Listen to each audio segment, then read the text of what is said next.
most intense, thrilling, electrifying sport on the planet. Mixed martial arts. You've been looking for the definitive podcast to call your new home to hear everything about it. The search is over. This is the MMAnomaly Show. No filter. Bringing you the hottest MMA breakdowns straight from the heart of the octagon. This show is all about MMA breakdowns. For fans, by fans. We're talking UFC, MMA, and the occasional big boxing match. We'll bring our unique take on how these fights are going to play out and who we think are the best bets. Welcome to the MMAnomaly Show. No filter. And now your hosts, Olin, a.k.a. MMAnomaly, and Emiliano, a.k.a. Jive Turkey Nano.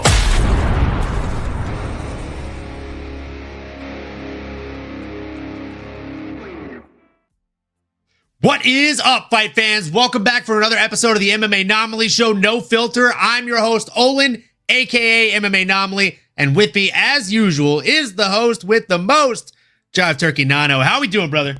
Let's go. We're doing great, brother. Fully healthy, fully recharged, rejuvenated. We had a bunch of knockouts on Saturday. Celebrated my birthday. Your boy's approaching 30 in style. Had to kick it back in the 90s.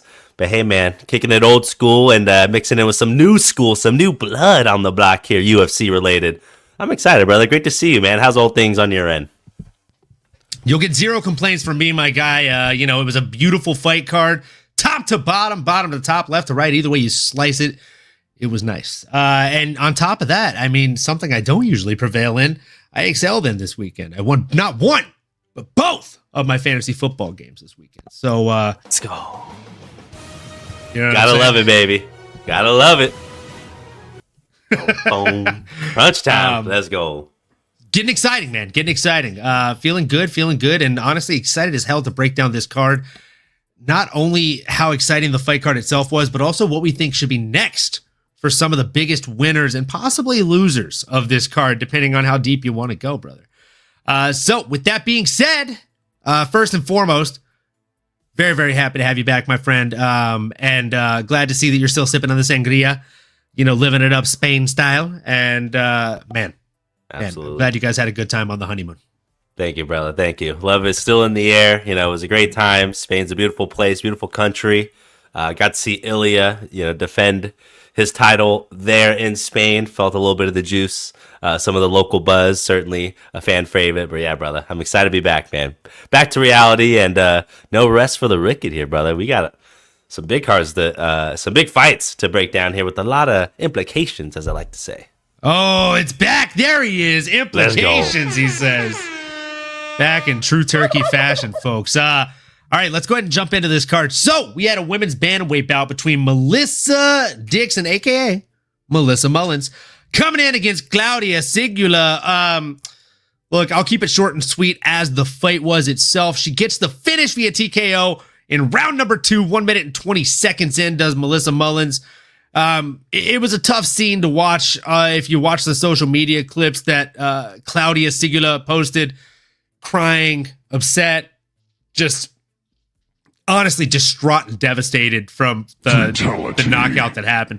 But it's tough, she was basically apologizing, not just for letting herself down, but for letting all of the people that believed in her, all of the people that have supported her up until this point of the journey, for letting these people down. She truly felt like she came up short, and that it was a huge misstep in not only her career, but also just the support system. So, it felt bad to watch, but we're not here to talk about that. We're here to talk about Melissa Mullins, who did go out there and look pretty damn good, in my opinion. I can't tell you that I thought she was going to go out there and get it done that quick. But I mean, no mess Mullins. They should call her no fuss, no muss Mullins, because no fuss, no muss for her on Saturday. Nano, what surprised you, if anything, about this? Yeah, brother. I mean, great intro. Thank you for leaving some meat on the bones here. I think the big takeaway, or I don't know if I was necessarily surprised, but certainly was taken back by how absolutely dominant, how absolutely strong and big Melissa Mullins looked out there. Claudia Sigula was certainly throwing her variety of strikes, which we expected, and threw just about everything but the kitchen sink at her, but nothing was going to phase Melissa No Mess Mullins. She was going to take no mess in that octagon. But I certainly was just surprised frankly, how dominant she looks. Strong. She's much bigger than Sigula. It's crazy to think that they're the same weight class. I did not see her Instagram. That's news to me. And man, I mean, I chuckle because you hate to see it. I mean, I can appreciate someone going out on their shield, and heck, I'd probably be a little bit emotional as well, crying or angry or all the above after a loss or after feeling like I let you down. But hey, you can appreciate the humility. I hope she bounces back. Maybe that's the release. Maybe you need sometimes, and hopefully she can get back in the winner's column. Certainly has the look. Showed some really great strikes, but again, just simply outclassed. Melissa Mullins, she was coming off a loss. She knew that she had a lot at stake, and boy, did she just really put her name right in the hat with all of these other up and comers in this division. All of a sudden, a lot of new names, a lot of new faces, people that are getting on these win streaks and looking to get into the top 15. A lot of movement. You love to see it. Obviously, since Amanda Nunes is gone, and you look at the top of this division with who's champ currently. Kayla Harrison's now in town, right? I think all to say. Someone like a No Mess Mullins, I don't know if I want to throw her into the Wolves den just yet, although certainly, if not right now, maybe a win away. But I'm looking at that top 15 to 20 range, and anyone else that's coming off a win, maybe like a Jocelyn Edwards or, heck, I mean, Jacqueline the Nightmare Cavalcanti is ranked, but that's probably as far up as I think we can send No Mess Mullins potentially here. She proved to be that dominant, in my opinion. But what are your thoughts, brother? I mean, anything else? Is that too bullish? Do you think she's ready for that top 15, or did she prove enough to you on Saturday, or do you need to see a little bit more? No, man. I mean, as always, great color commentary there on your end and great breakdown. I do think she's ready for a top 15 opponent. I think it'd be a great test for her, and the way that she, I mean, for lack of better word, she went out there and kind of ran through the competition, right? Like, doubled up on the strikes, tripled up on the significant strikes landed, and got 2 of 3 takedowns, as you stated, over the 0-3 takedown attempts for Claudia Sigula. I mean, as far as who specifically should be next for her, I mean, it's tough to say, but, and I am saying but for a number of reasons. Eileen Perez would be a fun fight in the top 15 for her. Now do you understand why I was saying but so much? That is get the loads ready. That would be quite a fun matchup. Quite a fun one. Yes, you can certainly talk that one up. Yeah, I think it'd be a good sign me up. I like it, brother. Sign me up. And thanks to all of you guys watching so far. We are very early in the show, and we appreciate each and every one of you for tuning in. A lot of you are tuning in on Twitter. If you don't mind, if you could just jump over to YouTube at MMAnomaly and just hit that like, subscribe, comment. It really, really helps, folks. Now, moving forward, we had a middleweight bout between Trayshawn Gore coming back after quite a bit of a layoff against Antonio Tricoli, a.k.a. Mackenzie Dern's boyfriend. Mackenzie Dern's boyfriend got embarrassed out there. He got just stood and subbed. I'm not even going to start this one off. I'm going to let Nano take a sip of that sangria and then spill some tea for us. I will, brother. I will. I'm not going to spill that sangria. It's too gosh darn good. Shout out Costco. As always, Kirkland never misses. But man, what an absolute just dominant performance here by Trayshawn Gore. Certainly, I thought Antonio Tricoli was going to come in, maybe pose a little bit more of a threat. Big boy. But as soon as he shot in for that takedown up against the fence, Trayshawn Gore, well, frankly, saw an opportunity and struck while the iron was hot, right? He absolutely capitalized. Got the choke in pretty early on the neck. And then what I noticed in rewatching it the second time was I thought Trayshawn did a really good job of getting off the fence, controlling Antonio, getting him in the middle, and he sort of readjusted or had an explosive movement to kind of readjust and looked like it was almost cranking it into a deeper position there. a non-grappler speaking, so please forgive me for the lack of proper explanations.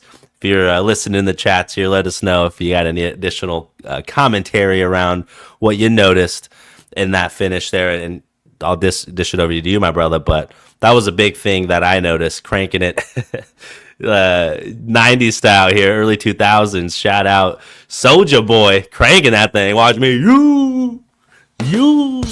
That was my dance move all weekend. So appreciate the relevance there, my bro. But yeah, man, I think hell of a performance. All right, we can be quick with it. You only needed a minute to get it done. But did anything else stand out to you? Did we see enough here from Tresean Gore? He had a good call out, good little message at the end of his speech as well. Motivational. Do you think he's ready to take another step up here in the middleweight division? Or again, any big takeaways from this one? It was quick, but boy, was it decisive. Great breakdown as always, my guy. It was quick and it was decisive. It was as one-way traffic gets, I think. So I mean, he comes out there, he lands 5 of 5 strikes thrown, 3 of 3 significant strikes thrown, and gets 1 takedown, but then ultimately just gets a nasty standing guillotine choke over his opponent and Antonio Tricoli. Absolutely stunning win for him. I thought this is going to be the case. I didn't think he was going to go out there and get a sub like that. I'll be honest with you. I thought he was going to go out there and get a fairly dominant win. I thought he'd be able to out-wrestle him and just out-muscle him because he's a very dominant figure. And I also thought he'd be live for a knockout, if I'm being real. But very impressive stuff for him. The layoff is a son of a bitch. He still has under 10 professional fights in mixed martial arts. He's still a kid in the sport in every facet of the word. But I am excited to see what's next for the kid here. In the middleweight division, there's a number of different options for this man to fight. Do I think he's ready to fight anybody in the top 15, Nano? I don't necessarily think so. Paulo Costa, Jack Hermanson, who I'll talk about later in one of the other fights, Anthony Fluffy Hernandez, Shara Bullet Magomedov, and Michel Pereira. I don't think he's ready for any of those guys yet, if I'm being honest with you. What did you think of the call out, and who do you think should be next for Tresean Gore? Who did he call out specifically? I don't think I remember hearing a name. Did he mention anyone specifically? I didn't hear anybody in the octagon. He may have mentioned names outside at the post-fight presser. That is a good call. And it's one of those things. If you go in there and you get a decisive win like that, I'm all for you granting their wish. If I'm the brass tax making those decisions there, I say, hey, grant him whatever wish he wants if it's within reason. If he called out the champ, I'd say, okay, slow your roll a little bit.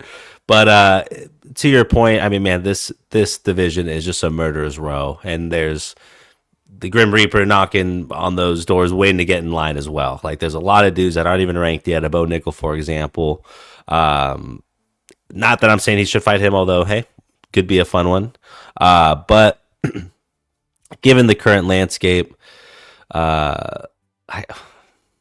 did actually make a call out. He did make a call out. It was Bo Nickel. And he didn't want to rebook that, huh? I was saying, maybe that's why my brain went to that part. There was maybe because they were supposed to fight, they did not. He mentioned it here. Are you flexing on me right now? Look at you, big boy. Let's go. Sorry, I digress. Ladies, get on the. If you're listening audio wise, you got to get on the, or you got to get on the visual here. Video. You got to get the video going here, my guy. It's trapping out here. You can get it one day early on our OnlyFans. I'm just kidding. Hello. Please let us know if that is. We will go where the fans want us. So let us know. No. Don't entertain it. Don't open that can of worms, brother. We're not doing that. Can I have a ring to an MMAnomaly fans? I digress. Back on track here. But no, hey, Bo Nickel. I think that's a fair call out. I mean, Bo's probably looking to get back in there. They were supposed to fight. Why not run it back? He's coming off a win, a little bit more heat behind it now. Sometimes timing makes it all, right? I mean, hey, why not? Easy peasy. I mean, that's assuming Bo Nickel gets past Paul Craig on Saturday. Ooh, that's a fair point.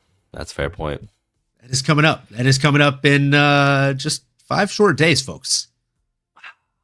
that doesn't really plan well for Trayshawn, does it? I mean, it might. It might if Bo gets past him pretty quickly. It's two guys coming off quick finishes, 7 days apart from one another. I mean, if anything, I think that adds just a little bit more salt to the sizzle, brother. Shout out S Dogs MMA Talk. The guy, the man, the myth, the legend, Sterling. Speaking of fights, this man has a fight on fucking, what is it? Was it Friday? Let's go. Let's go, brother. It's a Muay Thai fight, so you already know he's going to be out there.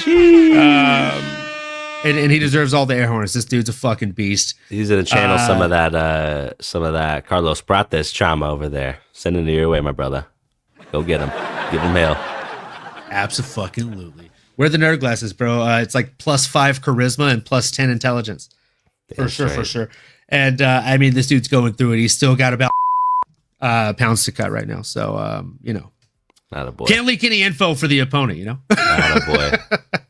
True professional. Expected nothing less. But yeah, he's going through the weight cut right now. He's getting ready for that fight on Friday. So shout out S Dogs and hope the dog gets the win on Friday. Let's go, baby. Dogs barking in the backyard. Man. Dogs barking in the backyard. There he is. Now, this next one I was wrong on. I was absolutely wrong. I did pick a dog. Here. And I was wrong. I picked Cody Stamann. We actually, again, shout out S Dogs MMA Talk. I was in his stream and we were talking with Dre Miley. You can give that guy a follow. I believe his ad off the top of my head is at Miley_Dre135. Give that guy a follow. He actually has a fight coming up in Atlanta, Georgia, and he'll be posting info about that on his Twitter. But the reason I'm bringing the kid up, Dre Miley, the one-eyed dragon of Bellator, is because he tried to tell me, actually. He tried to walk me off the ledge. He actually tried to walk me and S-Dogs off the ledge here on the Cody Stamann bus, but I wasn't having it. I thought Cody Stamann's grappling was going to be able to negate the ultimately jiu-jitsu threat of Damon Blackshear, but boy, was I wrong. Because Damon went out there and not only did he get done, he got it done in impressively quick fashion. We're talking just 4 minutes and 19 seconds into the fight against a very durable Cody the Spartan Stamann. Got it done via rear naked choke. Again, made it look very easy, made it look very technical and textbook. And with that, I do my first shot of the episode. Nano, give us your thoughts.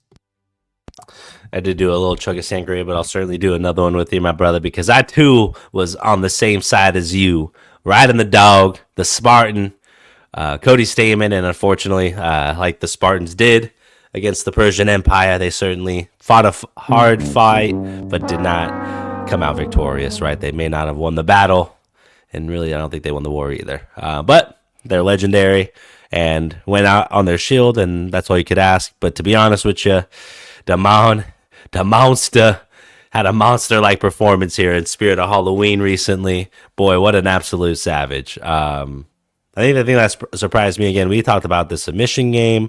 We talked about, he had some knockouts, but I wasn't really too concerned there. I thought, and it is sangria, as though, if you're wondering. It may look like wine, but it is, I like to think it's healthy wine and maybe a little bit more, I don't know, organic or earthy, just, I like to think it's healthier. I mean, out in Spain, they did have fruit in it, so I was like, getting my daily dose. So that's my logic, and I'm sticking to it.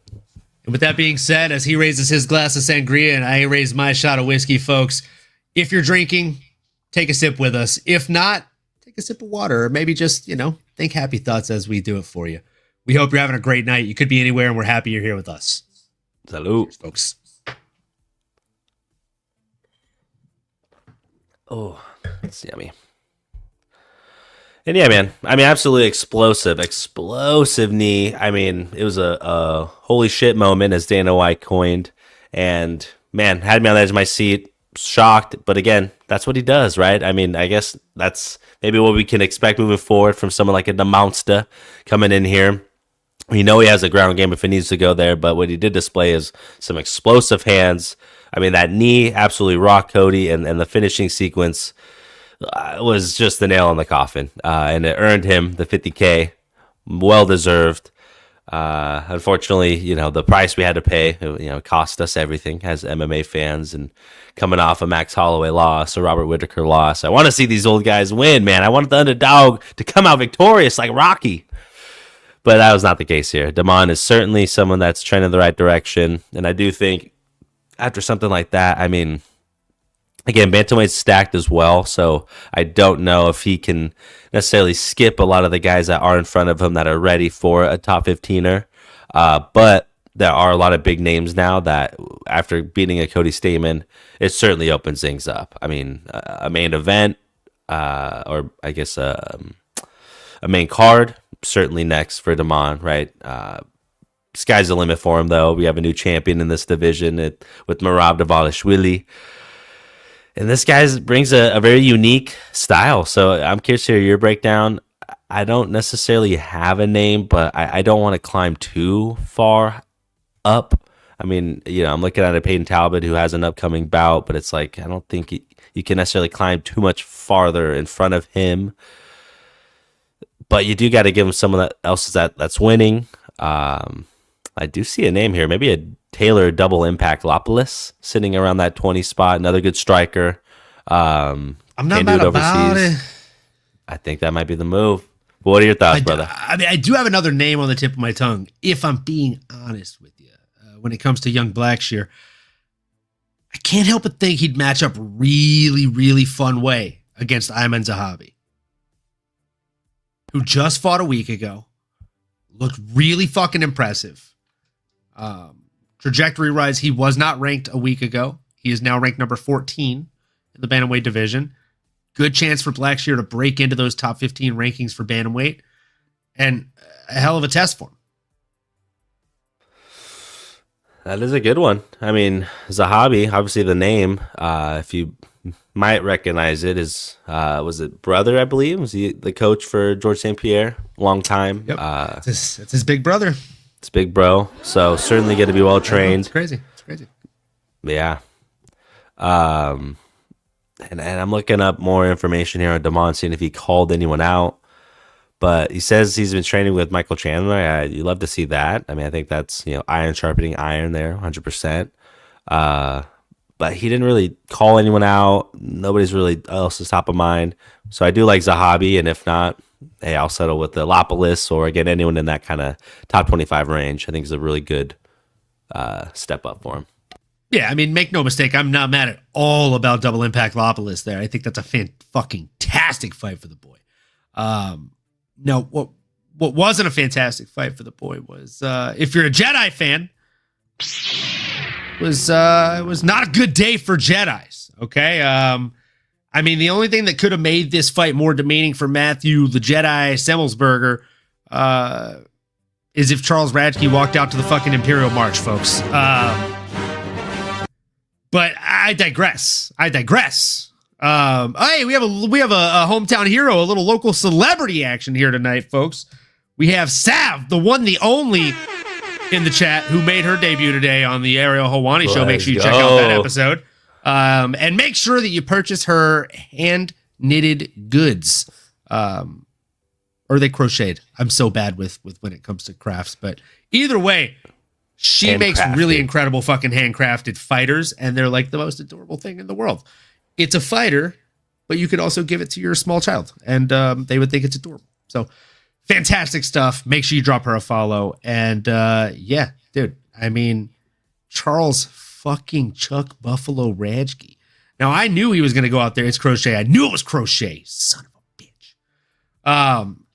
Look, I knew in my heart of hearts that Chuck Buffalo, Great White Buffalo, was going to go out there and get it done over the guy, the man, the myth, the legend, the semi, the Jedi himself, Matthew Semmelsberger. Matthew Semmelsberger is somebody that's had a very up and down career. I'll go ahead and take the lead on this one and then pass the baton to you real quick. We'll keep it short and sweet for this one. Semi the Jedi is someone who's had a very, very roller coaster like trajectory in the UFC. Very up and down, lots of twists and turns that you don't really expect or see coming. But for the most part, they're pretty exciting, right? As long as you're just riding the roller coaster and you're not the roller coaster that is Matthew the Jedi Semmelsberger. So this guy, Charles Radke, is the complete opposite, right? He's come out here and you definitely wouldn't say he's had an up and down trajectory, because Carlos Freitas, you just delete that. It doesn't even matter because he's a fucking fighting nerd. He's out there drinking whiskey, smoking cigarettes, and just getting the fucking finish over everybody, right?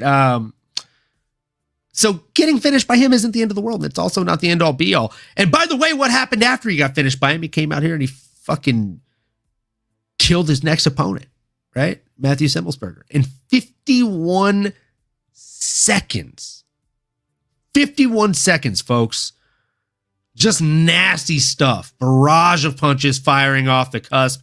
It only took 7 punches, by the way, for him to end the Jedi. And the Jedi is typically pretty durable, in my experience.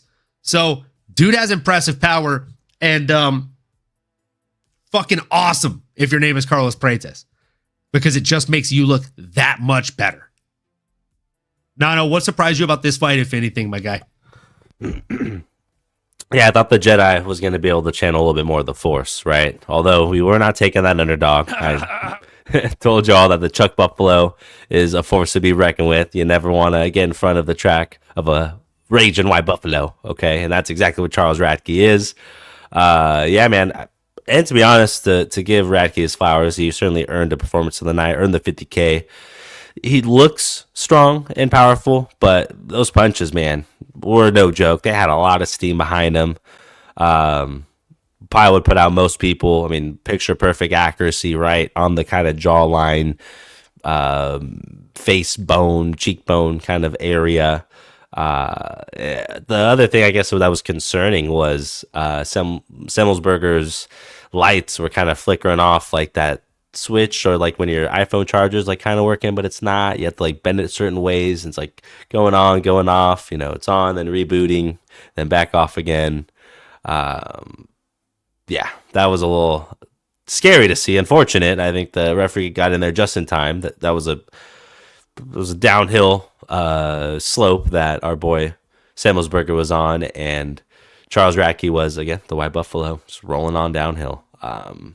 All to say, hell of a performance. In terms of what's next for Chuck Buffalo, well, if you're asking the question, I think there is the answer.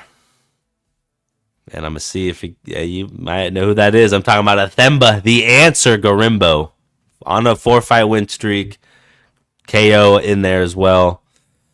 Ranked a little bit above Chuck Buffalo here in about the 35 spot. Mid-30 range. He just fought earlier this month, or October 12th, so about a month ago. Hey, man, stars can align. Maybe early next year, the answer against the Chuck Buffalo. What do you think, brother? I mean, I love that for our fantasy MMA league. Shout out if you're in the chat and you want to join that thing. I mean, we're happy. We're happy, folks. Just send me a message and I'll send you location. Man, if that happens, give it to me before the end of the year, so that way I can rack up some extra points on Timba Garimbo, brother. I'd be yelling. I'm happy to go! Brother, I need that. Inject that into my veins. I think that's a fantastic matchup. I didn't actually write down a name. I wrote down anyone ... because I don't care. I don't care who Chuck Buffalo fights next. I will be watching, and I will be smiling. I will be enjoying.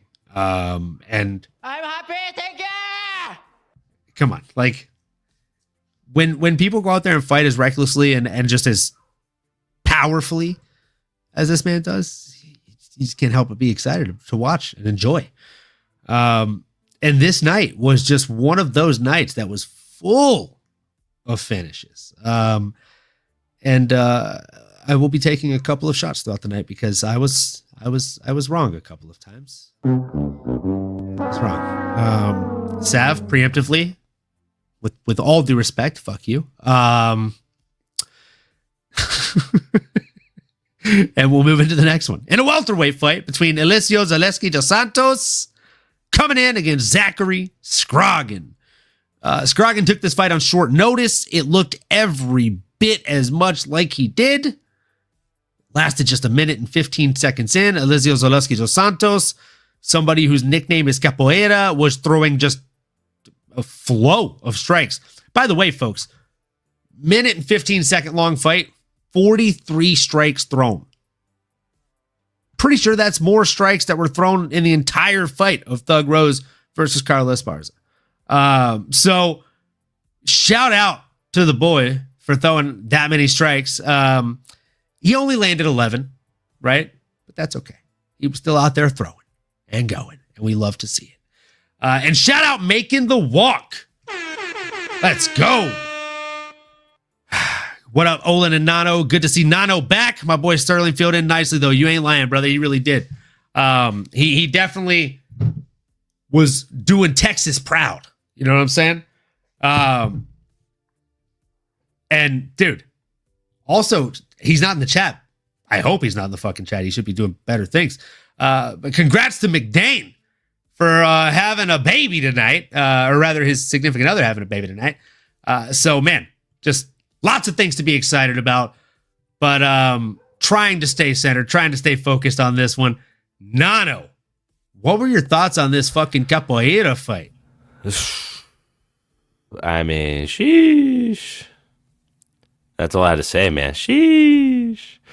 Yeah, what a performance. The old bull had to teach the young buck a couple things.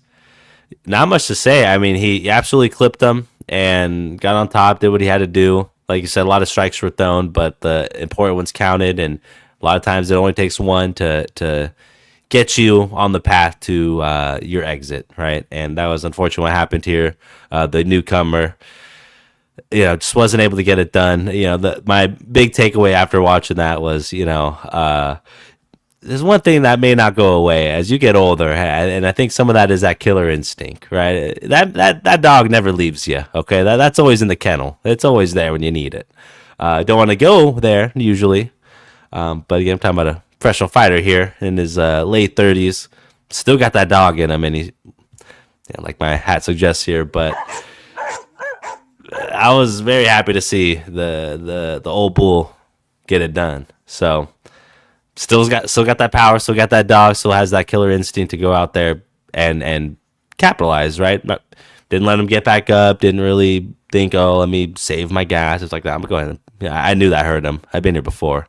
So I thought it was impressive, man. I don't know what's next for our boy EZDS, Eliseo Zaleski dos Santos, but certainly keep my eyes on him. At that stage, I think just, hey, like you said, I'll see him throw down with anybody. Don't even matter. Just sign me up. Just get him back in there sooner than later. Just stay active. Just stay active. That's the only thing right now. Like I don't really care who he fights next.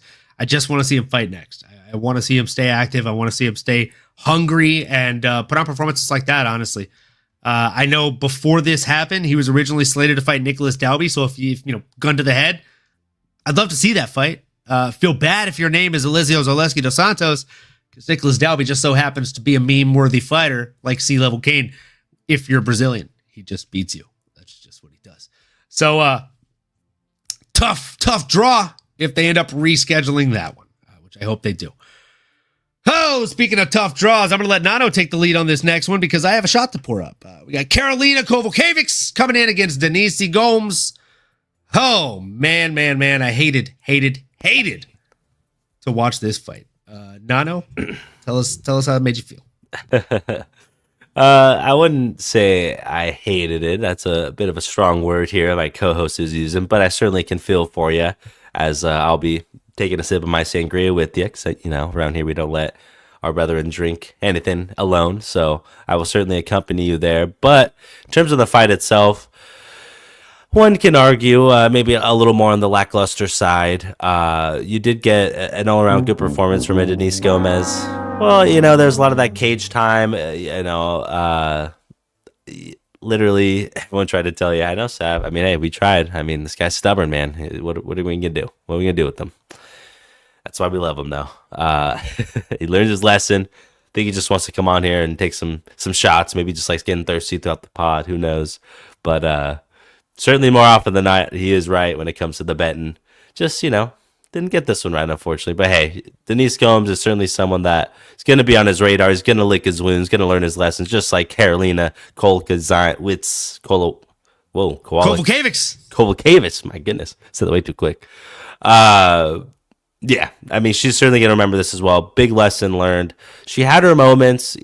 The commentary was interesting here. I had to watch it without listening to Bisping. Kind of drown out a lot of what's going on. I think just a lot of it wasn't necessarily helpful to what was going on during the fight, But Alora Sanko was a true pros pro. It's like you say what you need to if there's something significant, but it's like let's let it marinate. Let's watch the fight. So I ended up kind of just watching them go to work, but it felt a little slower. Obviously, a lot of cage work, a lot of the clinch, but you did see Denise stay active and ripping the body, ripping the knees. But the takedowns were getting stuffed. She certainly had the upper hand when it came to the striking. But Carolina was right there to the end. She almost had the same amount of significant strikes in that third round. So she wasn't going anywhere. I think that's what you want to see from your fighter. So neither of them lose stock in my book. But Denise Gomes, at 24 years young, seems to be another one, right? As DJ Khaled coined. Another young prospect here that's certainly someone we're going to have to keep an eye on. Don't know what's next for, but the beautiful thing when you're that young and probably hungry to continue to sharpen your skills is you'll want to get back in there as soon as possible, and sign me up. I'll watch her fight anyone. Thought her striking was really, really impressive. And some of the elbows she was throwing, the 12x6s, the funky angles. I mean, it's you love to see someone that has that violent nature. This is my 2 cents, brother. What do you got? I mean, she definitely utilized the 12-6 elbows, and not only that, but she utilized both of the rule changes, right? She hit some of those grounded knee or technicality, like new technically grounded opponent, I guess would be the terming. The new technicality of a grounded opponent, right? Like she had her hands down, but her knees weren't down. She ate a knee and actually tried to protest it. I believe it was in round 1. And the ref was just like, no, keep going, man. So great on Denise Gomez for understanding the rules and really utilizing the new rules that were changed just recently. I think we're going to see a lot more of that. We talked about this recently. Yeah, fair talk, S-Dogs. I've also done like 2 or 3 shows at this point because, like, you were just doing a show every fucking day, S-Dog. So that being said, folks, look, this was a sad one to watch. Okay. I mean, how can I not go for Karolina Kowalkiewicz? Her name has my name in it. Karolina Olin. Come on. It's all there, folks. It's all there. No, I am just a big Karolina Kowalkiewicz fan. And I do love the fact that right after she ended up finishing the fight, she posted on Instagram and said, you know what? Denise Gomez was the better person here on Saturday. This is the fight game. You win some, you lose some. I hope that you'll see me back in the octagon sooner than you think. What a beast! How do you not want to cheer for this lady, bro? Like, come on! Give her fucking roses. Making the walk said, Olin is a liquor cheat code. Is it possible for him to get faded? No. I think you can answer that. It's very hard. Definitely hard, but I'd say not impossible. Not impossible. Not impossible. There are a few people that have seen me in rare form. Nano, he's one of them. Rat you are, Cotton. Rat you are. But I will say, after your wedding, I got compliments from 2 random people that I met literally that week. And the compliment was the same from both.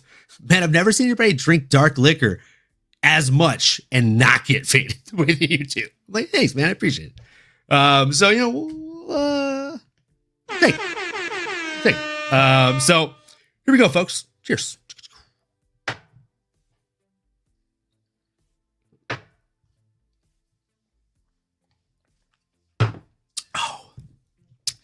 I will tell you, though, the Texas whiskey that I picked up, it's pretty tough. It's literally 100% corn whiskey, so it's just like a step above moonshine, brother. It hits. It hits. It's a bit of a warming effect. Oh, yeah. I'll put some hair on the chest. It will. It will. So sorry if you already said this. I don't believe you did. Do you have a name on the tip of your tongue for what you think should be next for Denise Gomes at women's strawweight? No, I'm open, man. I think she's another one, and I don't want to default to this answer too often, but I'm gonna use it here. I mean, get her back in as soon as possible. I don't even care. I mean, she's 24 years young. Like, not that I think she should go up against the top 15 or just yet. Maybe a win, maybe 2 away. But I'd love to just see her get back in as soon as possible. Didn't take too much damage. Why not? You're young, you're healthy. This is the time to grow. Did you have a specific name? I do actually. I think that she should fight Luana Pinheiro. Luana's coming off the loss, which we're going to talk about in just 2 fights. Man, I just think that those two match up really well together as far as trajectory-wise in their career. And it'd be a really good excuse for Denise Gomes to break into the top 15, right? I truly think that she deserves to be up there. I just don't think that she's been given a ton of favorable names or matchups to get her there. And I think this would definitely be the right one. What are your thoughts on that one, brother? I certainly like it. I mean, Luana's someone that's going to want to get back out and avenge that, loss. Obviously, a little bit of a spoiler here, but yeah, I do think it's a great name. I'm wondering if she'll stay in the rankings or she'll maybe move, I guess, or flip-flop, or I guess curious to see where they put her. But yeah, I like it. I mean, Denise Gomes is certainly talented, man. I mean, her striking is really impressive. She showed some good defense. Obviously can maybe get a little more crafty when it comes to some of those positional kind of situations, but she was offensive. Like, that's all you could ask, honestly. So yeah, I say 2 thumbs up, brother. Let's get it. Run it. Come on. Let's get it. 2 thumbs way up, dude. And Jax from Making the Walk wants to know, what wine are you drinking on over there, Nano? Well, great question. It is the varietal from, well, it's sangria, so I don't know if what varietal it really is, but I was drinking it in Spain, and we went to Kirkland, and we got a big bottle of it, the wife and I feel very fancy. In Madrid, they serve this with peaches and apples and oranges and apricots, sometimes kiwis and pineapples, and ice, and then you drink it and it gets you drunk. It's very good. I like to think it's my daily dose of, there's some vitamins in there, right? Something.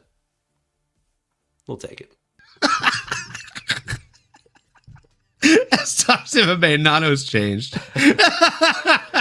I've gone too far off the deep end. I'll come back. Give me another week or 2 back in the States. I'll get my country Would Padme accent. say to Anakin, "You're going down a path I can't follow you. You were the chosen one. You were the chosen one, Anakin." Yeah, I can't follow you down that. Yeah, I'll come back. I pray. Someone throw some pray hand emojis in the chat so I can put those up. So moving into the next one, obviously, not 1 but 2 elephants in the room. I need to get a fucking elephant soundbite. That would be tits. Just like, elephant in the room. Anyways, 2 elephants in the room, not just 1 but 2. We have Ricky Tercios versus Bernardo Sopaj that fell off literally like the day before the fights. I think we were actually on a live stream talking about it when it happened. And then Curtis Gerber, Mr. No Love himself, fell out of the fight against Miles Johns. Got to think that Miles Johns is probably going to want to hang out and just wait for that fight to come back because it's a winnable fight for him, somewhat favorable, and it's obviously the biggest name he can get right now in his career. So, if I'm Miles Johns, I'm holding off. Now, I'm going to let you take the lead on this one, but we have a middleweight bout to break down. It is Mansur Abdul Malik coming in against Dusko Todorovic. Mansur. I was wrong about this one. But I didn't really bet on this one. Didn't have a huge dog in this race, so to speak. Nano, what were your thoughts on this one, man? Did anything surprise you at all? Yeah. Or did you already have the Mansur written down? I think I did take the Mansa because, frankly, half of it was his name. I think just felt a little bit more comfortable with him going in there. But John's is fighting Felipe Lima. Ooh. Did you That's a read great that right fight. as I pulled it up on the screen? That was funny as fuck. Yeah, it was. The timing on that was actually awesome. I figured you were. I saw your reaction. I'm like, all right, it caught his In eye. December. That's right around the corner, brother. Hells yeah. Good for him. Love that. Can't wait to break it down with y'all. But all to say, I mean, I guess my big takeaway was it felt a little sloppy. I mean, violent, but a little sloppy there. It was just guys were hucking and throwing, losing their balance and whatnot. But hey, he got to the mark. Mansour got to the mark there early and often. Knotted up his opponent in Dusko. Started dropping some absolute bombs on him from the top position. He was standing over him, just absolutely dropping haymakers as Dusko's on the ground, and finally put him away. Maybe I don't know if it's a debatable early stoppage, but it did just feel like that was going one direction. And a lot of times, if you see that and he's not really intelligently defending himself or making improvements, I certainly don't. Everyone has their limit, right? I mean, the ref's job's to protect them. I'm sure he's giving them this opportunities. Hey, show me something. But he wasn't able to show him enough, and I think he got rocked. I mean, these are some big boys. Mansour Abdul Malik, absolute beast. Mam, I like to say with his initials there. 31 total strikes, 29 significant. It was all she wrote, man. Really, really strong up-and-comer here, but I think I just need to see a little bit more from a technical perspective. Could be misreading it a little bit. I mean, this was kind of just a brawl from pillar to post. Didn't need a lot of time. So neither of them really settled in. Neither of them really had to rely on coaching and situational kind of tactics. So I like to see a little bit more. I don't necessarily have a name. Although, I mean, again, just anybody that's coming off a win, anyone that fought within the last couple months, it's like, why not just get him back in there? So let me see a little bit more. What do you think, brother?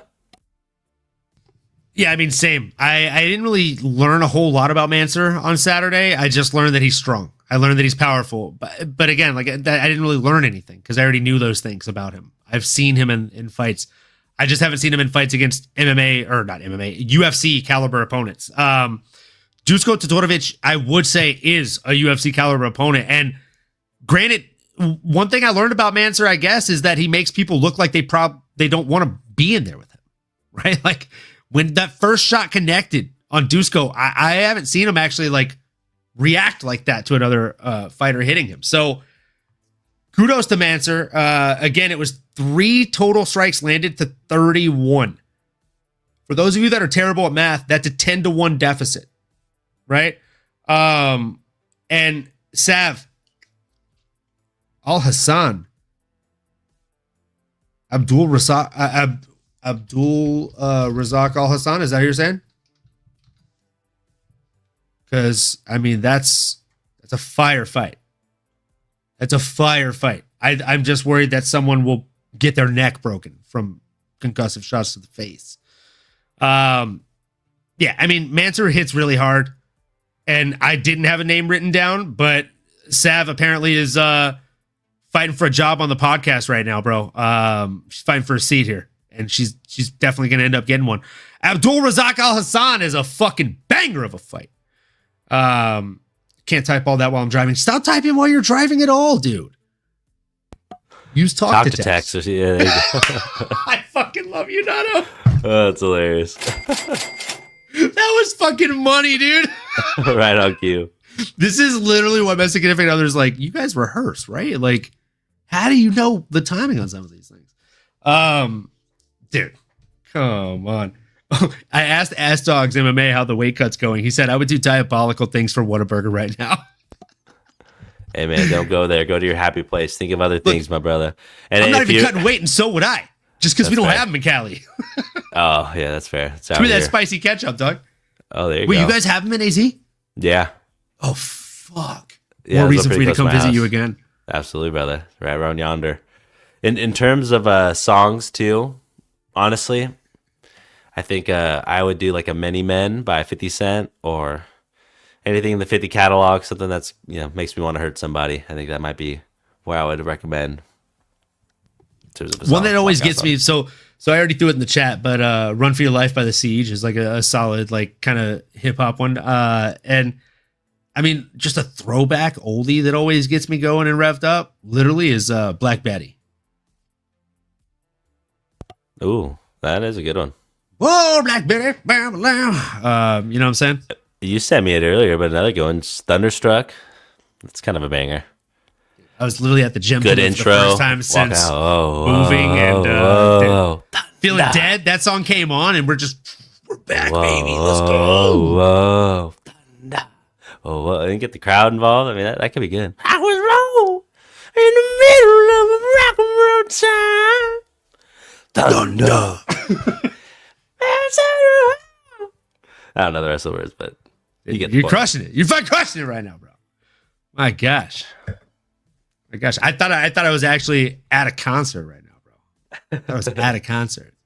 I love it, bro. So before we move on to the next fight, do you have a name other than Abdul Razak Al Hassan for Mansur Abdul Malik?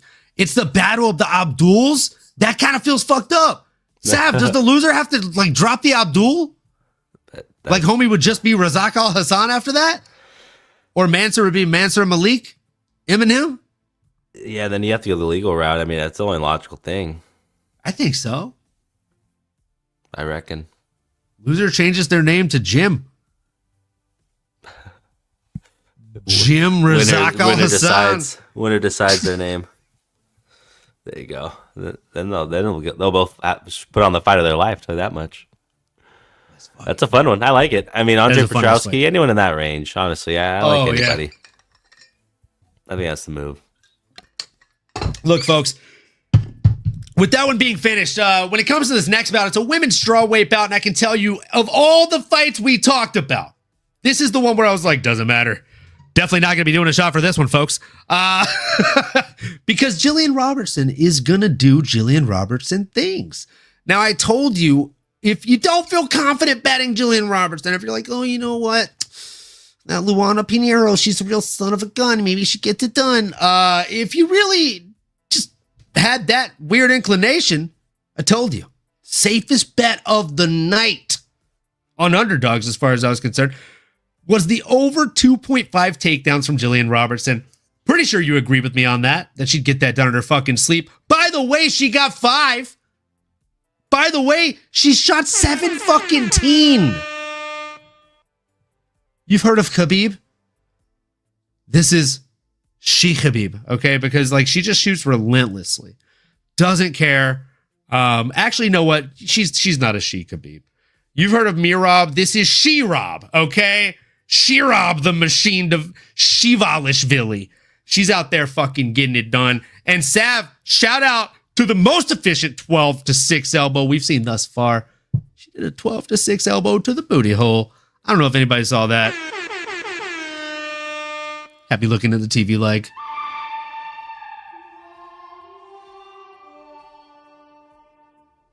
Swear. What a fight, though, if your name is Jillian Robertson. She looked really good out there. Her opponent did do a significant amount as far as landing strikes, but I just didn't think that they were doing enough to really show any appeal with not only the fans, but also the judges' scorecards, right? So absolutely impressive stuff for Jillian Robertson. The only thing brighter than her hair in the octagon was her performance on Saturday. Phenomenal job. Nano, did anything surprise you at all about her performance, or did you already know, brother?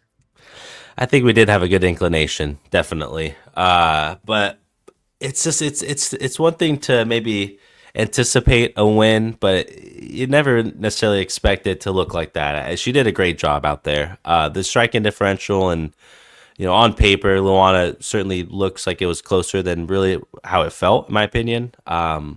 She had Luana moving around the entire octagon, like, and she was picking her shots well at times, but it just felt like nothing was really phasing Jillian.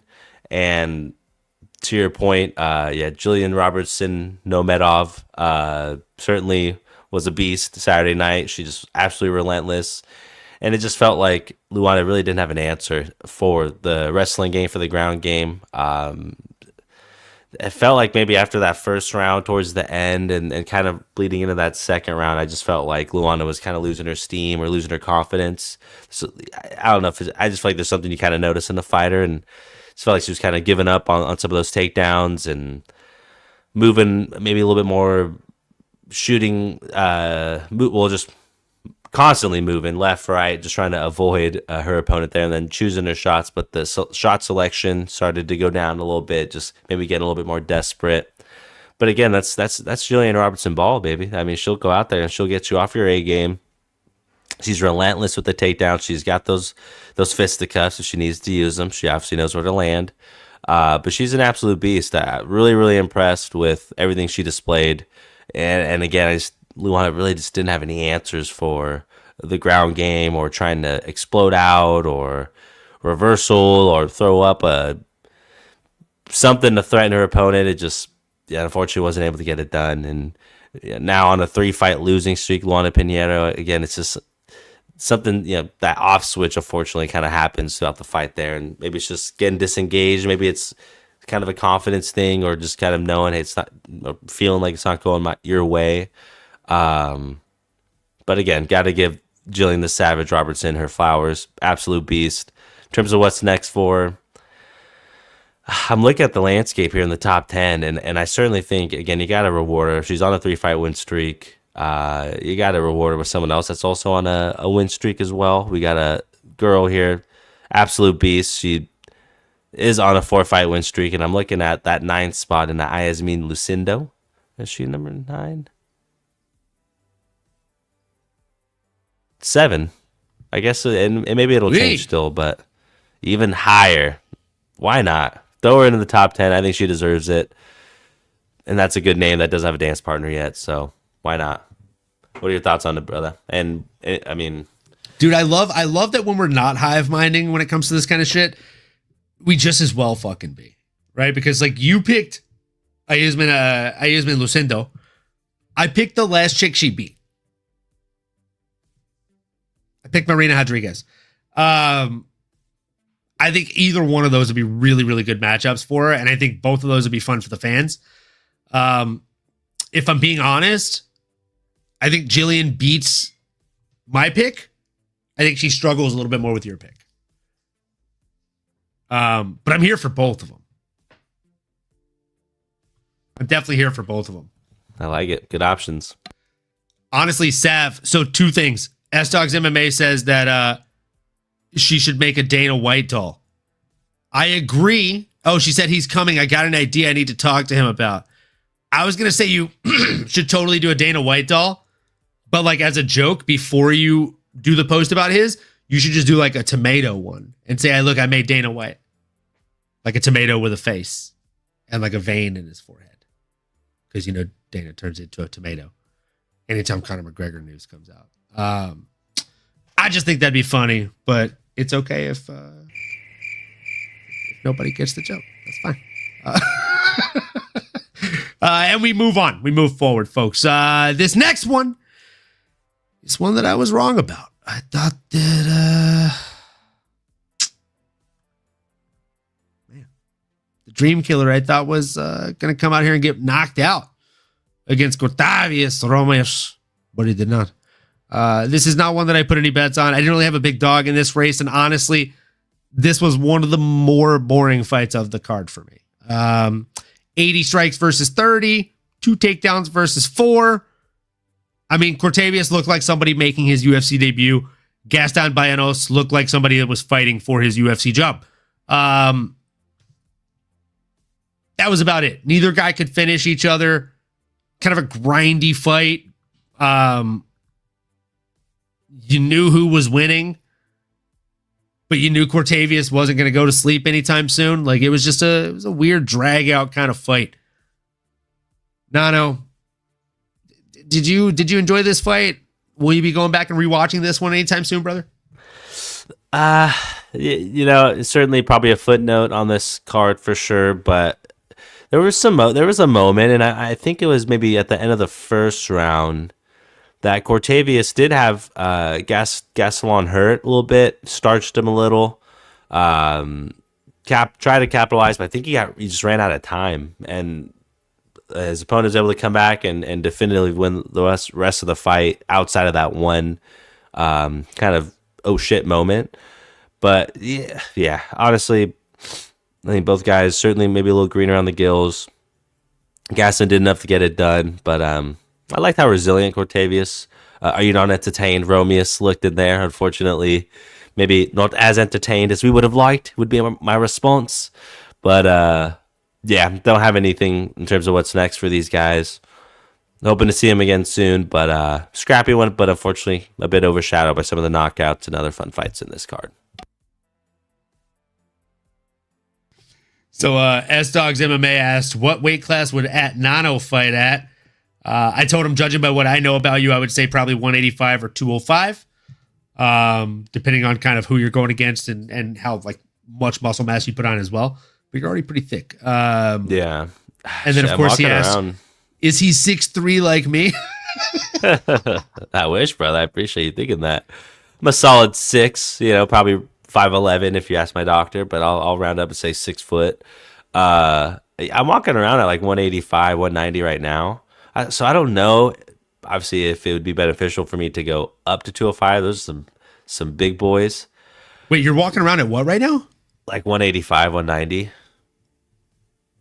I got down to like 180, almost 175, like in Spain. I mean, then at my wedding, I was like 177, 180.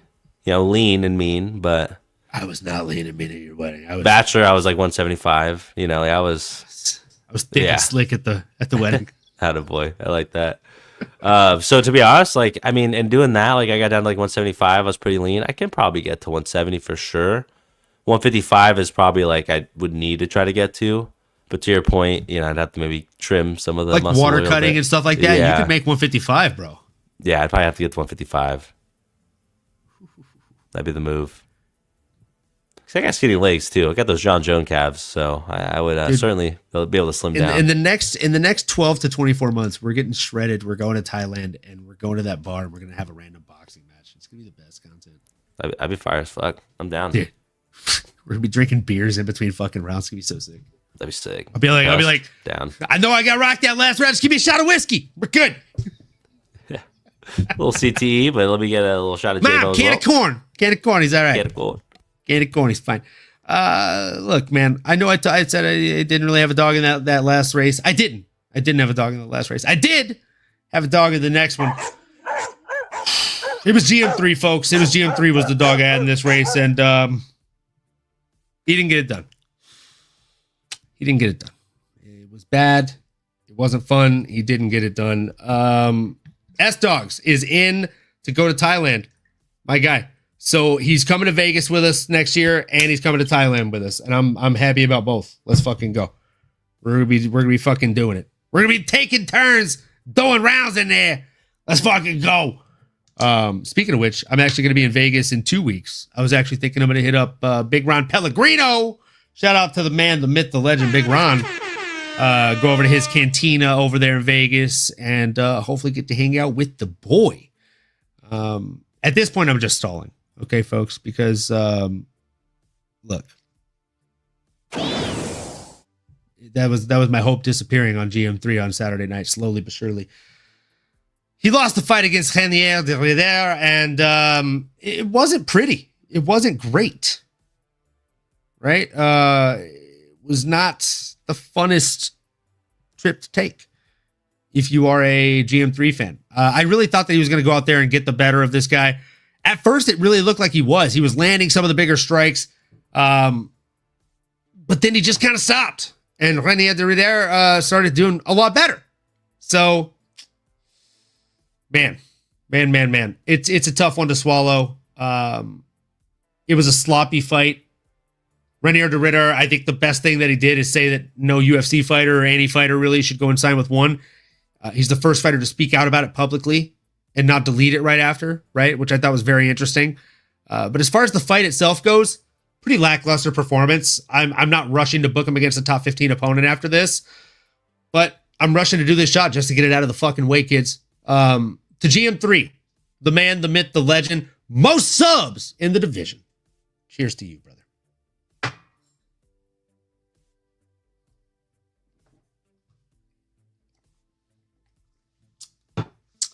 With the Coke chaser and my little Star Wars cup. How fancy is that?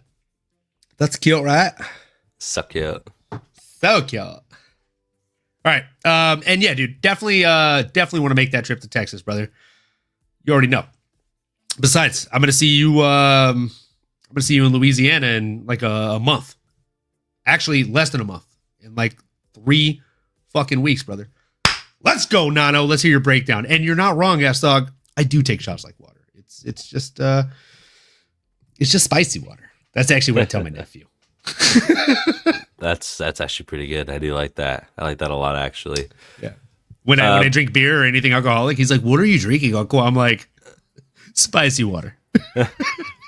It's very spicy. This. That's a good one. I'm start saying that. Now he's like, anytime I eat food or like stuff that's spicy, he's like, "Not right now because I'm too young. I'm just a kid right now. But when I grow up, I'm gonna have spicy stuff like Uncle." And I'm like, hopefully not as much spicy stuff. But yeah. Control your spicy intake, please. That's hilarious. I love it, brother. Yeah, man. Hey, I mean, this was a good performance. All to say, I mean, the new kid on the block has arrived, Renier de Ritter. Very unorthodox. I didn't know what to expect in there. It was a little lackadaisical.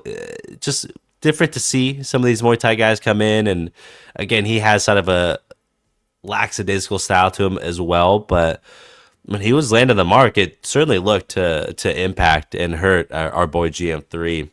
So that was what I thought was interesting. He definitely looked big as well for the division. I heard he was kind of a tweener, or 2-time champ in 1FC. So I think he chose the right weight class, and he looked pretty big. Looked strong. Now that he's getting all the right nutrition, all the right training, everything here. Curious to see how far he can go, but there was still some question marks. Like GM3 had some chances, I thought. Like he was landing. He had his moments. Not enough, unfortunately, to really hurt his opponent. And then, unfortunately, as the fight rolled along, you saw GM3 sort of lose some steam, and his opponent RDR was still right there, guns blazing, throwing some heavy shots. He dropped our boy GM3 that at one point, that sharp elbow, followed up with the fading left hook, the left hand there.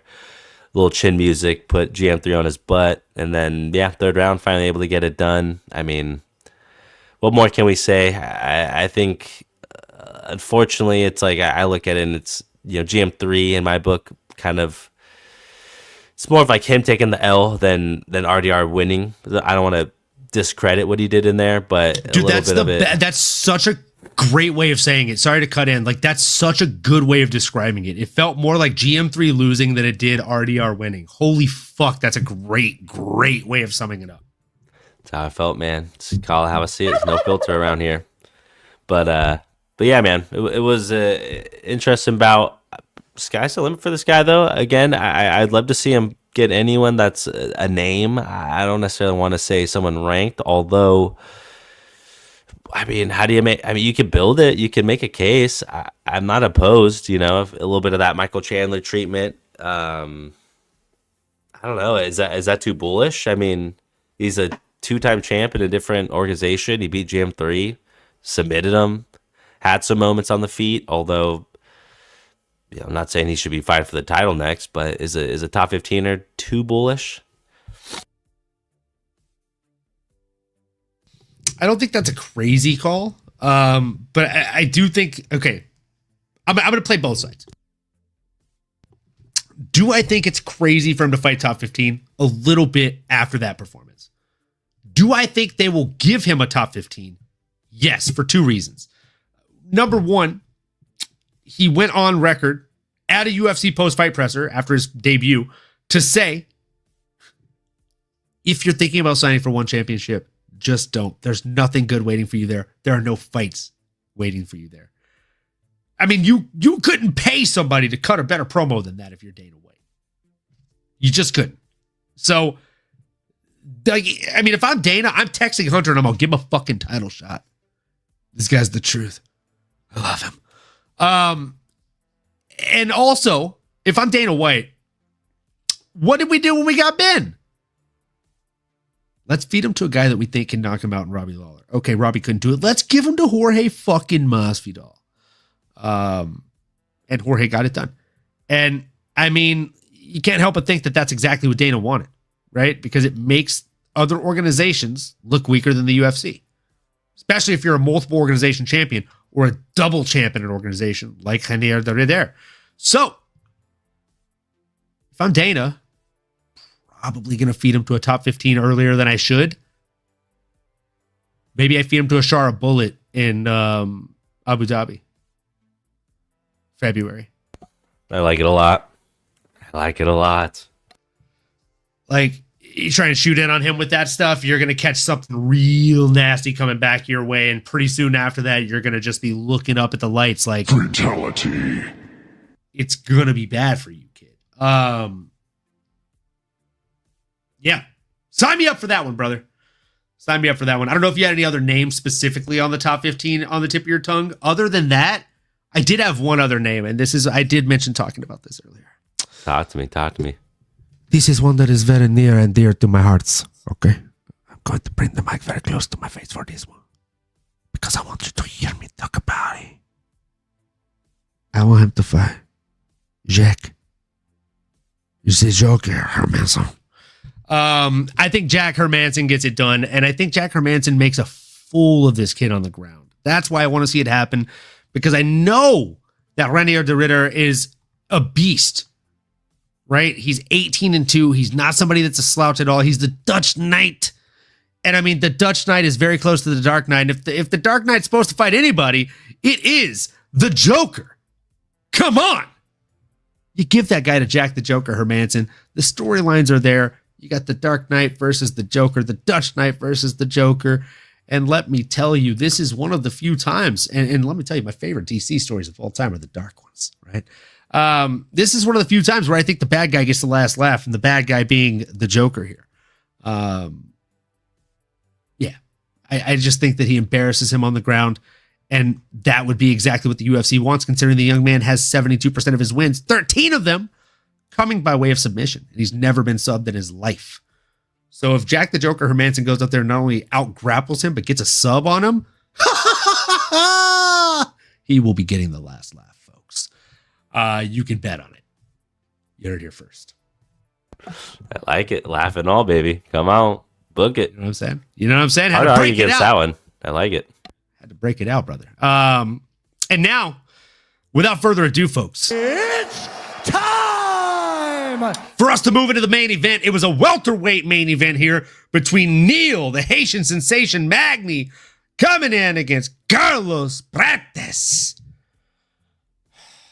Now, I said if Carlos Prates lost this fight, I would do a shot. I also said if he won this fight, I would do a shot because Carlos Prates is a whiskey and cigarettes kind of guy.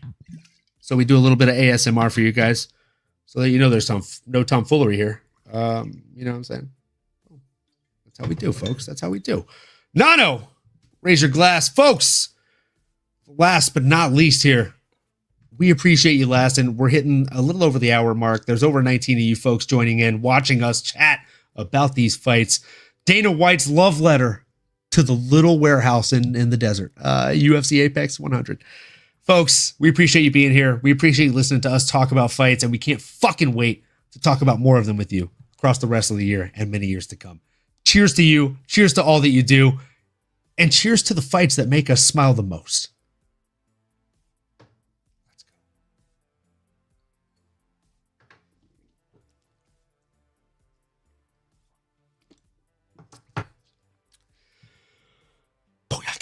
Let's go. Nano is feeling classy tonight. You're right, Miss Mary 616. He is drinking sangria. Yes, I am. He's on that Diego. Spanish. You stay classy, San Diego. That's right. You go That's right. yourself, San Diego. I'm Sorry, it was, you go yourself, San Diego. I'm Ron Burgundy. I love Damn it, who added a question mark to the teleprompter? do a great show, everybody. I love Scotch. Bing, bang, boom, you're fired. Yeah, you are fired. That's hilarious. But no, I am solo now as well, brother. Listen, man. Carlos Prates has arrived, bro. This dude's got the moxie. Hell of a performance. 4 knockouts in a row now. My God. I mean, and honestly, the thing that really surprised me here, stuffed 7 of Neil Magny's takedowns in this first round. Just about all of it. 4 minutes, 50 seconds. 0 for 7. Neil Magny was not able to get the kickboxer down.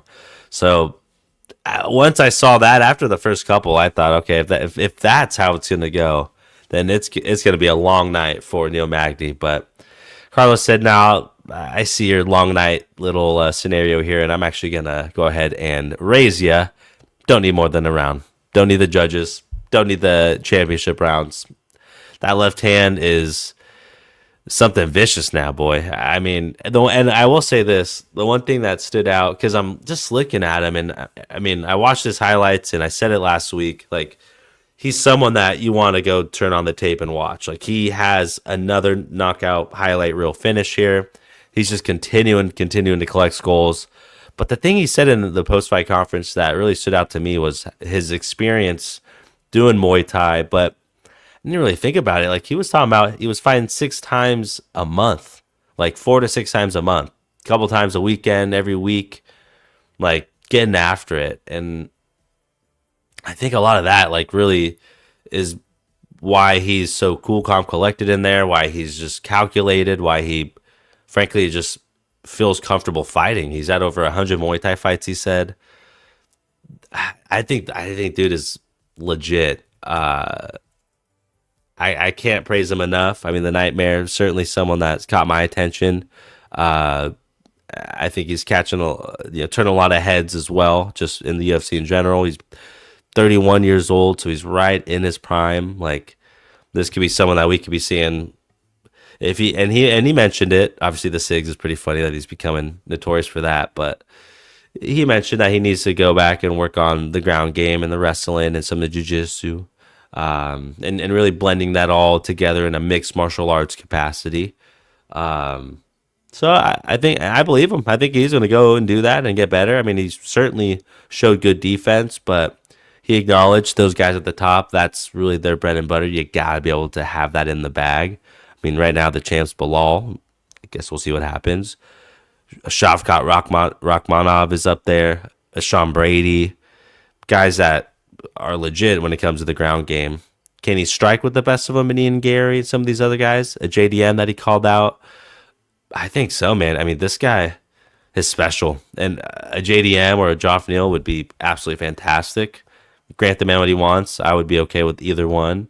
Joff Neal maybe feels a little more realistic, sitting at like that 9-10 spot. Had the fight with RDA recently. RDA got hurt, so Jeff's probably ready to get back in there, I would assume. But those are my 2 cents, brother. I mean, all in all, Carlos Brat is absolute savage. He's got the moxie. Those fighting nerds are cooking up something serious, and he's just the latest and greatest, the new kid on the block, just the new shiny toy that they're showing out there. Man, hell of a performance. What do you got for us, brother? Brother, 100% fire performance and fire breakdown from you, Nano. Let's give this man his fucking round of applause, folks. Come on. Come on. This guy's, I mean, you always make it tough to follow, my guy. But I do appreciate you leaving just a little bit of meat on the bones. A little morsel of the meats here. Now, I actually said this in the breakdown, and I apologize, folks. If I genuinely feel bad because I told people, man. I did do a shot though, so I did it for you guys, for me being wrong. Okay. I told people the safest bet on this was to bet Carlos Freitas, but that if you're going to bet him rounds 2, 3, 4, 5, and that's it.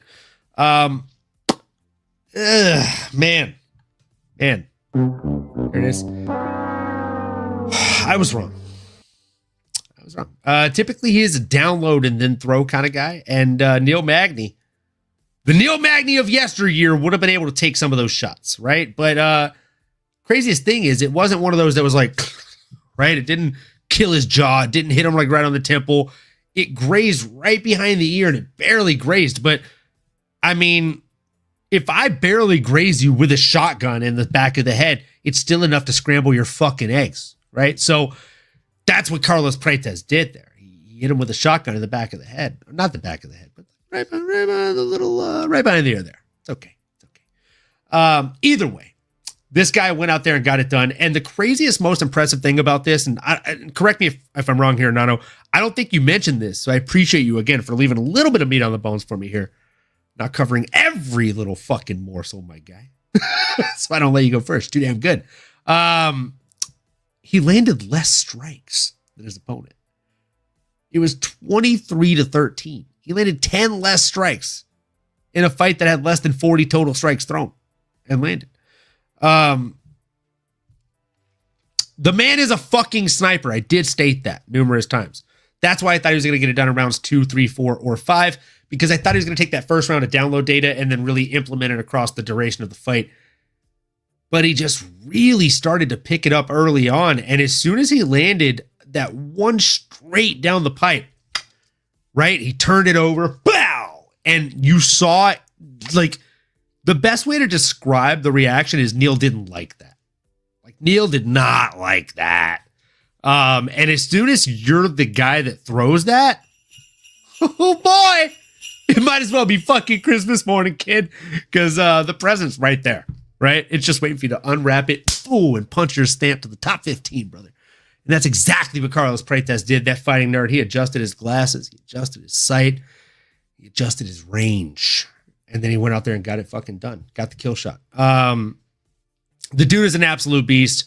He is a stud. Very young in his fight career and in his age. He's 21-6, right? But if you look at where this guy is going, I mean, right now, trajectory only says up, kids. If you look at his last loss, it was back in 2019 at one championship, right? Against Gajimarad Abdullayev. So Nano, you mentioned you'd like to see him against a grappler. Like, how does he do against a grappler? I love you, bro, and this is exactly why you're the co-host with the most, man. Like, I have Who Watches the Watchmen in Latin going across my back, right?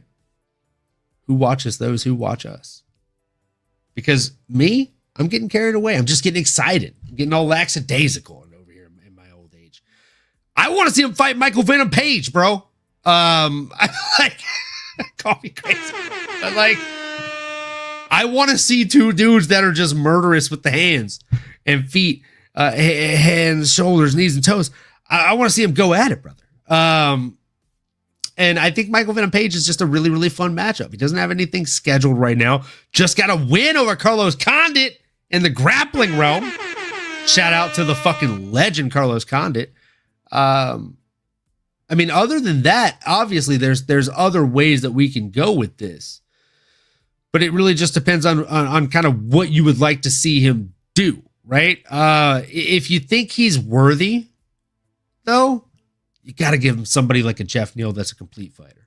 But even that is more of a striker's delight, so I don't know that you're going to be happy there. Did you have a name? What grappler do you want to see him sacrifice to, brother? Ooh, see, that's where I would rather just see him fight another striker so we can continue to get the show here and keep it on tracks. I want to stay on this hype train for as long as possible. And like I said, man, I mean, if he's willing to call his shot or he wants to get back out there as soon as possible, a Jack Della Maddalena, I mean, I don't think anything's confirmed yet with them. But if not, that's too far. A Joff Neal at 10. If I had to pick a grappler, though, maybe that could test him in the top that's ranked. I mean, man, this is tough. I mean, Sean Brady's up there, who really could truly test him. So could Shavkat, so could Kamaru. I mean, Leon, if he wanted to. Bilal, obviously. But other than that, I mean, he's tough, man. I'm not really...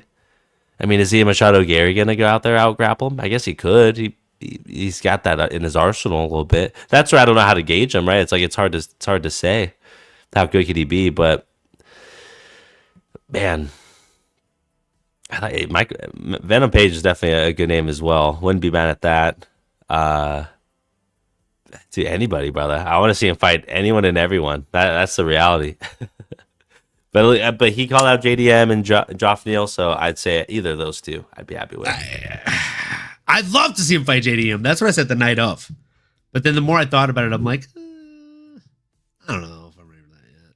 Like, because they're both like two rising UFC stars, in my opinion. Like, MVP is the Bellator guy. And like, again, Dana wants to see him get beat. So Carlos Prates beating him up is the best case scenario for Dana White. Dana White. Dana White's pride. But the other way around is not bad either, man. There's just a lot of excitement following this fight. A lot of excitement following this fight. Oh, yeah. I mean, this division's buzzing. A lot of knockouts, a lot of implications, as I like to say. But Carlos Prates, man, those fighting nerds are up to something for sure. Man. With that being said, we actually do have some UFC news that was announced very, very recently. Just before the show, maybe during the show. I don't know.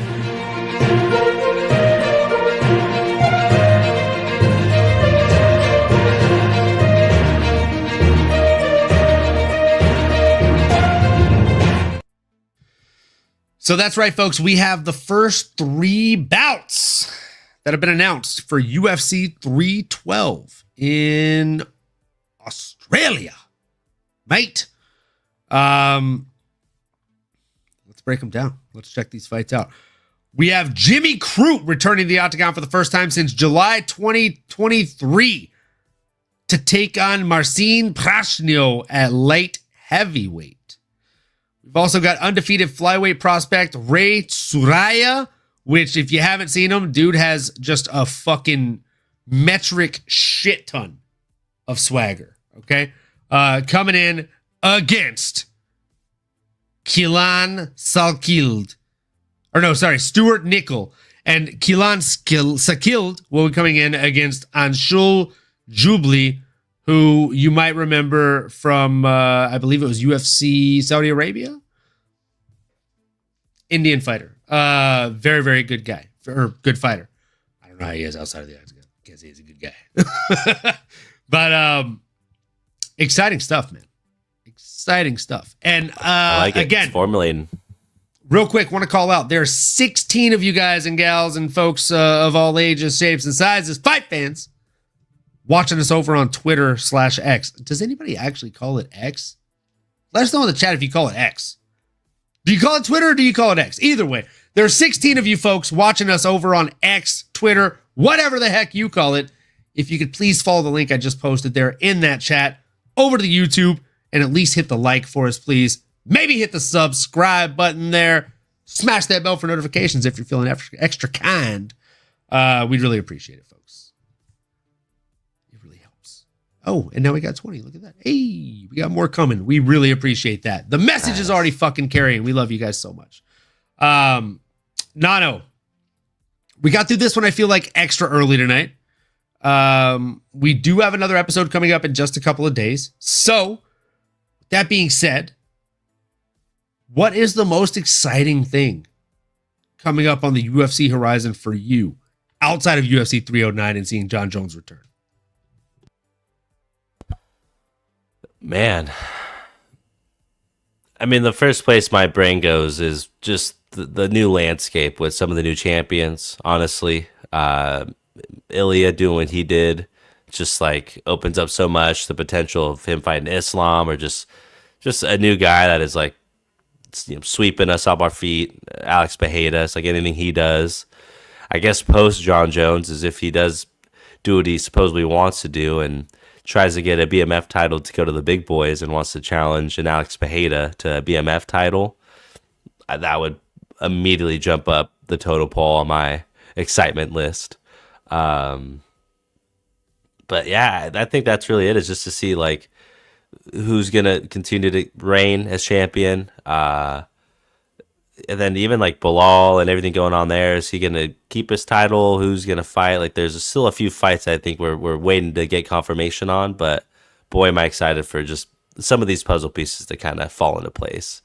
Mostly these new champs. I mean, Ilya and Bilal, trying to see what's going to happen with these guys. But what about you, brother?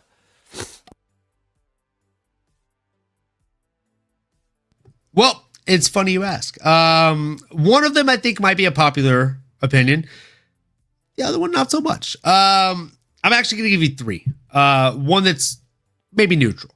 So, first things first. We got Randy Rude Boy Brown coming in against Brian the Butcher Battle on December 7th. All three of these answers, candidly, on December 7th card. So, with that being said, let's fucking go, my guy. It's Randy Rude Boy Brown versus Brian the Butcher Battle. That's number one. Okay. That's the one that I think people are actually going to get behind and enjoy. Here's the one that I think people might be a little bit torn on. Movsar Evloev coming in against Aljamain Sterling. I think it's probably going to be one of the better fights of the year. And I also think it's going to be something where we truly get to see how good Aljamain Sterling is. I think he comes out here in a new weight class at featherweight and gives Movsar Evloev his first defeat. Probably causes him to become a much better fighter. And then after that, now this is the one where I know I'm going to get a little bit of heat. Okay, folks. I might even get some booze in the crowd here. I'm going to go Vicente Luque versus not Nate, but Nick Diaz. Relax. Relax.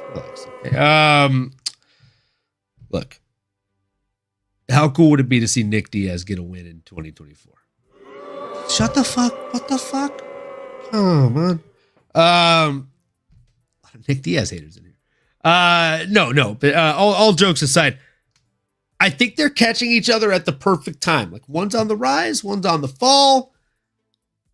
It's kind of a winner take all. Let's jump in the chat real quick here. Daryl Clark. I'm looking forward to Figgy versus Jan. UFC 310 is stacked. Fun fact, folks. Guess where I pulled all three of those fights? It was UFC 310. Daryl Clark spitting straight fire in the chat right now. This guy knows what's up. Buckley versus Gary. Woo-hoo-hoo. If John beats Stipe, does he retire or face Tom? Lots of interesting stuff. Well, Daryl, I truly hope that you're going to tune in for the Wednesday episode. We'll be going live again on Wednesday. We'll be breaking down UFC 309 in its entirety. Top to bottom, bottom to top. You know we don't stop. You know we rock. And we'll be telling you our best picks, our favorite fights, our best bets, and also we'll be answering this burning question right fucking here from Daryl Clark. If John beats Stipe, does he retire or face Tom? I'm not only going to give you that, but I'm going to give you some hypothetical situations. That's right, folks. Some hypotheticals in the clavicle for those of you that have watched Key and Peele. And with that being said, folks, we really, really pray that you've had a great time. We hope that you've had a great time. And if you haven't, we hope you hit the like button anyways, right? Either way, we'll see you on Wednesday. And above all else, we hope you do two things. We hope you keep on going. We hope you keep on growing, folks. We'll see you next time. Let's go. You've been listening to the MMAnomaly Show. No filter. As you may have been able to tell, we dig the MMA, and our passion is to dive deep into the upcoming fights, give you our expert breakdowns, and help you make sense of all the chaos that is the fight game. We hope you've enjoyed the show. If you did, make sure to like, rate, and review. We'll be back soon, but in the meantime, make sure to find us on YouTube, Twitter, Instagram, and Twitch at MMAnomaly. Be cool, and we'll see you next time.